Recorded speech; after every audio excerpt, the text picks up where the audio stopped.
Es tiempo de aprender principios eternos de la palabra de Dios. En Tiempo con Dios, el pastor Óscar Mauricio Caicedo.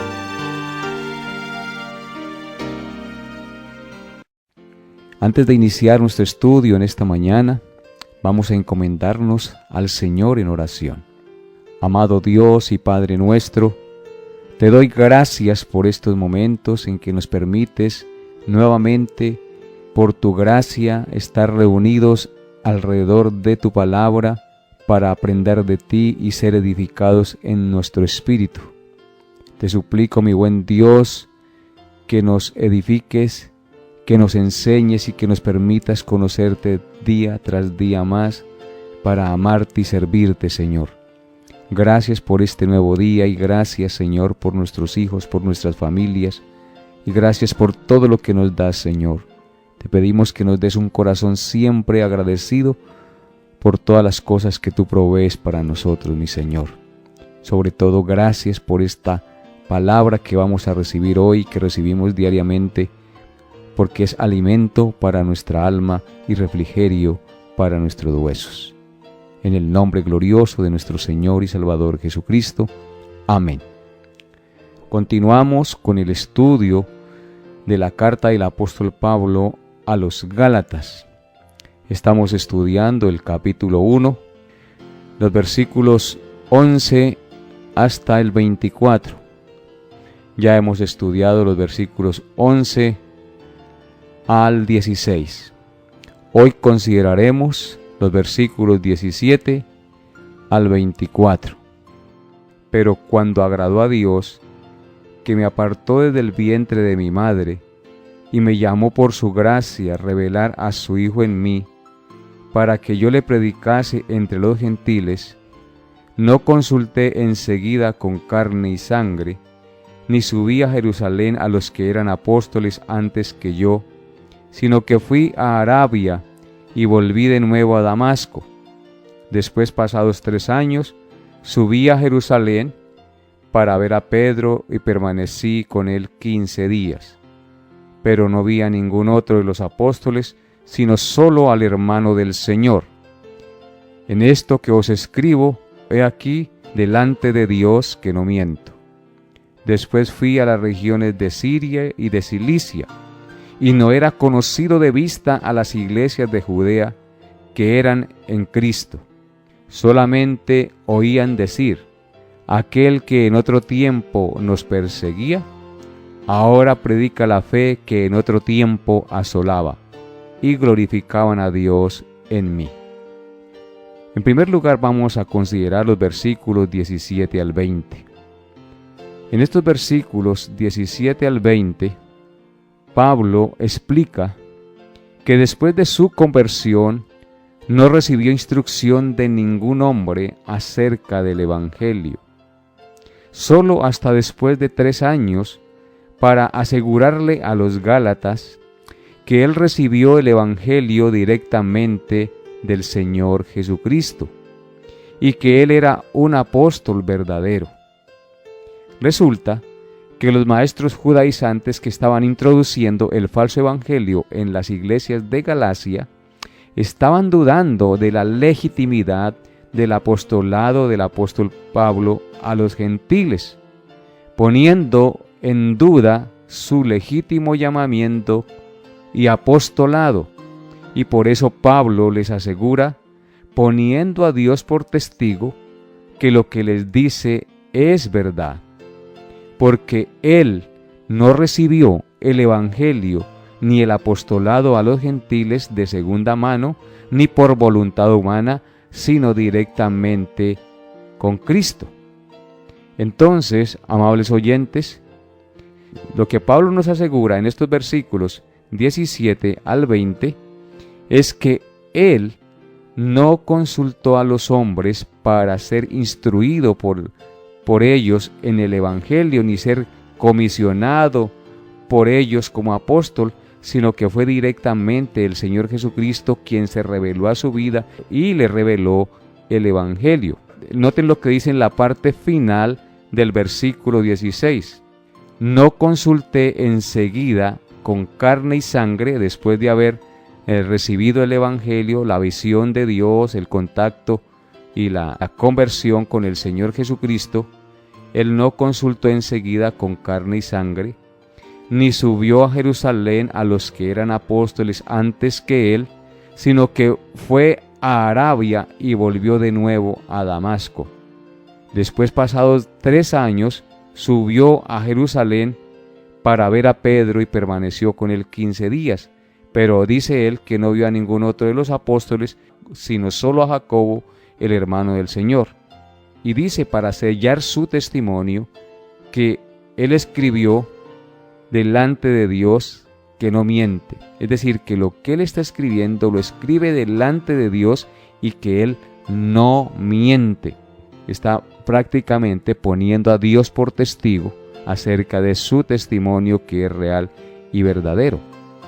Pablo tuvo contacto después de 3 años, luego de su conversión, con Ananías y con algunos de los discípulos de Damasco. Después de haber estado 3 años en Arabia, subió a Jerusalén y estuvo con Pedro 15 días nada más, y vio a Jacobo, el cual es Santiago, el hermano de Cristo.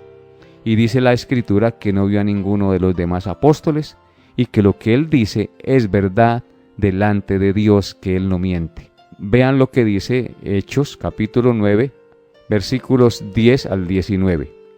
Había entonces en Damasco un discípulo llamado Ananías, a quien el Señor dijo en visión: Ananías. Y él respondió: heme aquí, Señor. Y el Señor le dijo: levántate y ve a la calle que se llama Derecha, y busca en casa de Judas a uno llamado Saulo de Tarso, porque he aquí que él ora. Y ha visto en visión a un varón llamado Ananías, que entra y le pone la mano encima para que recobre la vista. Entonces Ananías respondió: Señor, he oído de muchos acerca de este hombre, cuántos males ha hecho a tus santos en Jerusalén. Y aún aquí tiene autoridad de los principales sacerdotes para prender a todos los que invocan tu nombre. El Señor le dijo: Ve, porque instrumento escogido me es este, para llevar mi nombre en presencia de los gentiles y de reyes y de los hijos de Israel, porque yo le mostraré cuánto le es necesario padecer por mi nombre. Fue entonces Ananías y entró en la casa, y poniendo sobre él las manos, dijo: Hermano Saulo, el Señor Jesús, que se te apareció en el camino donde venías, me ha enviado para que recibas la vista y seas lleno del Espíritu Santo. Y al momento le cayeron de los ojos como escamas, y recibiendo al instante la vista y levantándose, fue bautizado, y habiendo tomado alimento recobró fuerzas, y estuvo Saulo por algunos días con los discípulos que estaban en Damasco. Es claro que este pasaje nos muestra cómo fue el proceso después de la conversión de Saulo. Dios instruye a Ananías para que vaya y le ponga las manos encima a Saulo para que recobre la vista, porque había quedado ciego después de su conversión en el camino a Damasco. Después de que Pablo es convertido, dice que él estaba orando, y por esta razón decimos que desde el momento en que él se convirtió ya se hizo un hombre de oración, y el Señor manda a Ananías para que le imponga sus manos y recobre la visión, y después de que él recobra la visión, él se bautiza, y habiendo tomado alimento recobró fuerzas, y estuvo Saulo por algunos días con los discípulos que estaban en Damasco, y luego se fue a otro lugar. En Hechos capítulo 9, versículos 20 al 22 dice: Enseguida de estas cosas, de que pasó esto que les acabo de leer con Ananías, dice la Escritura que Pablo enseguida predicaba a Cristo en las sinagogas, diciendo que éste era Hijo de Dios. Y todos los que le oían estaban atónitos y decían: ¿no es este el que asolaba en Jerusalén a los que invocaban este nombre? ¿Y a eso vino acá para llevarlos presos ante los principales sacerdotes? Pero Saulo, aunque hablaban de eso, de su antigua vida, dice la Escritura, Saulo mucho más se esforzaba y confundía a los judíos que moraban en Damasco, demostrando que Jesús era el Cristo. Así es que este testimonio de las Escrituras nos muestra que es Dios el que lo llamó, el que lo convirtió, el que lo instruyó y lo hizo un hombre valiente y decidido para predicar el Evangelio de la gracia de Dios en medio de los gentiles. Esto con el propósito de que nosotros entendamos que Pablo es un verdadero apóstol de Jesucristo, que fue llamado directamente por él y que Dios le reveló a Jesucristo en su vida para que lo predicara sin temor, aunque le tocara sufrir. Porque el Señor Jesucristo es el que constituye a unos apóstoles, a otros profetas, a otros evangelistas, a otros pastores y maestros, a fin de perfeccionar a los santos para la obra del ministerio y para la edificación del cuerpo de Cristo. Así es que, amables oyentes, todo sucede con un propósito y Él es el que llama y comisiona a sus siervos.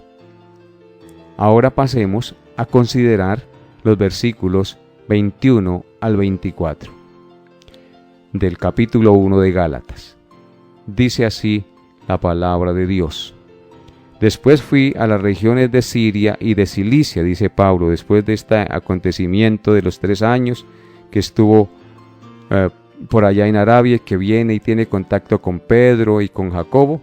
Dice que fue a las regiones de Siria y de Cilicia, lo más probable es a predicar el Evangelio.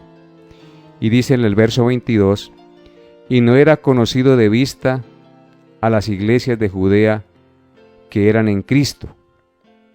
Solamente oían decir, aquel que en otro tiempo nos perseguía, ahora predica la fe que en otro tiempo asolaba, y glorificaban a Dios en mí. Este pasaje que acabamos de leer nos enseña la reacción que produjo el testimonio de la conversión de Pablo entre los hermanos de las iglesias de Judea. ¿Cuál fue la reacción? La reacción fue que los hermanos de la iglesia de Judea dieron gloria y honra a Dios por el cambio tan extremo de su vida. Aquel que perseguía y asolaba en sobremanera a la iglesia, ahora está como un manso cordero sirviendo a aquel que perseguía sin piedad, es decir, al Señor Jesucristo. Nadie puede negarse al llamado de Dios, por más fiero y rebelde que sea, cuando Dios en su gracia le cambia el corazón y le da una nueva vida. Este texto nos dice también que estos hermanos glorificaban a Dios por lo que había sucedido en Pablo. Y dice el texto en el verso 24, y glorificaban a Dios en mí. Esto nos indica, y es una gran lección para nosotros, que todo siervo de Dios debe procurar siempre que los demás den gloria a Dios por el testimonio del cambio de su vida en Cristo. Repito, todo siervo de Dios debe procurar siempre que los demás den gloria a Dios por el testimonio de su cambio de vida en Cristo. Para todo cristiano, el motivo mayor de su vida debe ser tener presente que todo lo que piense, sienta, diga y haga traiga gloria y honor al Rey de Reyes y Señor de Señores. Todo lo que hagamos, ya sea de palabra o de obra, debemos hacerlo para la gloria de Dios. Y esto es supremamente importante. Si nosotros nos llamamos cristianos, nosotros debemos procurar siempre que los demás den gloria a Dios por nuestro testimonio de vida, por nuestro cambio de vida, que seamos personas ejemplares, que seamos personas honestas, que seamos personas fieles a la esposa, al esposo, personas que demos testimonio de que realmente Cristo vive en nuestro corazón. Por eso las Escrituras nos dicen cómo debe ser la vida de un hijo de Dios. Vean lo que dice Proverbios 4:18. Mas la senda de los justos es como la luz de la aurora, que va en aumento hasta que el día es perfecto. Dice el texto sagrado que la senda de los justos, ¿quiénes son los justos? Los que hemos creído y confiado en Cristo. Justificados pues por la fe, tenemos paz para con Dios por medio de nuestro Señor Jesucristo. Entonces, los justos son los que hemos sido justificados en el sacrificio de Cristo. El texto dice, más la senda de los justos, es decir, de los creyentes en Cristo, es como la luz de la aurora. ¿Cómo es la luz de la aurora? Que va en aumento hasta que el día es perfecto. Es decir, que nuestra vida debe ir siempre en un proceso de santificación, en un proceso de formación y de madurez espiritual que honra y glorifica a Dios. Que cada día nuestra vida sea más limpia, más transparente y que vayan desapareciendo las tinieblas, así como cuando el día va llegando, las tinieblas van pasando hasta que el día es perfecto. Un día Cristo vendrá y nuestra redención y nuestra glorificación será consumada para siempre. Aleluya. Y nosotros siempre, mientras estemos vivos y tengamos a Dios en nuestro corazón y profesemos a Cristo, siempre debemos procurar dar buen testimonio con nuestra manera de vivir. Por eso, en Mateo capítulo 5, versículos 14 al 16, nos dice lo siguiente el Señor Jesucristo: vosotros sois la luz del mundo. Una ciudad asentada sobre un monte no se puede esconder, ni se enciende una luz y se pone debajo de un almud, sino sobre el candelero y alumbra a todos los que están en casa. Así alumbre la luz delante de los hombres, para que vean vuestras buenas obras y glorifiquen a vuestro Padre que está en los cielos. Entonces aquí el texto es supremamente claro, porque nos enseña que nosotros somos la luz del mundo, porque tenemos a Cristo en nuestra vida, porque Cristo es la luz del mundo. Y si Cristo está en nuestra vida, nosotros debemos alumbrar delante de los hombres, para que los hombres vean nuestras buenas obras y glorifiquen al Padre que está en los cielos. La luz que tenemos de Cristo no debemos ponerla debajo de un almud, sino en un lugar alto, para que alumbre a todos los que están en casa. Y así nosotros los cristianos debemos ser personas que alumbran con su testimonio de vida a todos los que nos rodean. Esa es la vida del verdadero creyente. Es por eso que los hermanos que veían a Pablo, que antes perseguía a la iglesia y que mataba a los cristianos y consentía en la muerte de los cristianos, ahora es un hombre totalmente cambiado, que predica a Cristo, que no le importa aún morir por predicar a aquel que antes perseguía y que antes odiaba. ¿Qué testimonio de vida es la vida del apóstol Pablo? En Filipenses, capítulo 2, versículos 14 al 15, también las Escrituras dicen lo siguiente acerca de esta verdad. Dice la Escritura: haced todo sin murmuraciones y contiendas, para que seáis irreprensibles y sencillos, hijos de Dios, sin mancha, en medio de una generación maligna y perversa, en medio de la cual resplandecéis como luminares en el mundo. ¡Qué gloriosa palabra es esta! La Escritura nos dice que nosotros los cristianos debemos hacer todo sin murmuraciones y contiendas. Y muchas veces nuestra vida no refleja eso. Murmuramos y contendemos fácilmente con las personas, con los hermanos, con el cónyuge, con los hijos. Pero aquí la Escritura nos dice que debemos hacer todo sin murmuraciones y contiendas, para que seamos irreprensibles, para que demos testimonio y seamos sencillos, hijos de Dios, en medio de una generación maligna y perversa, en medio de la cual debemos resplandecer como luminares en el mundo. Amables oyentes, esta generación en la que vivimos es maligna y perversa, y solo la luz de Cristo y nuestro testimonio de vida hará que los demás se interesen en Cristo y comiencen a ver a Cristo como la única manera de justificar su pecado y de cambiar su vida de pecado en la que viven. También el apóstol Pedro, en su primera carta, en el capítulo 2, nos habla de estas cosas que debemos hacer como creyentes en Cristo. Primera de Pedro, capítulo 2, versículos 11 al 12 dice: Amados, yo os ruego como a extranjeros y peregrinos que os abstengáis de los deseos carnales que batallan contra el alma, manteniendo buena vuestra manera de vivir entre los gentiles, para que en lo que murmuran de vosotros como de malhechores, glorifiquen a Dios en el día de la visitación al considerar vuestras buenas obras. Otra vez, aquí la Escritura nos exhorta y nos anima a ser de buen testimonio delante de los hombres. Dice: Amados, yo os ruego como extranjeros y peregrinos que se abstengáis de los deseos carnales que batallan contra el alma. Nosotros debemos abstenernos de aquellos deseos que batallan contra nuestra alma, porque aquí somos peregrinos y extranjeros. Debemos mantener una buena manera de vivir entre los gentiles, entre los que no conocen a Dios, para que en lo que murmuran de los cristianos como de malhechores, y glorifiquen a Dios por nuestro testimonio, por nuestras buenas obras.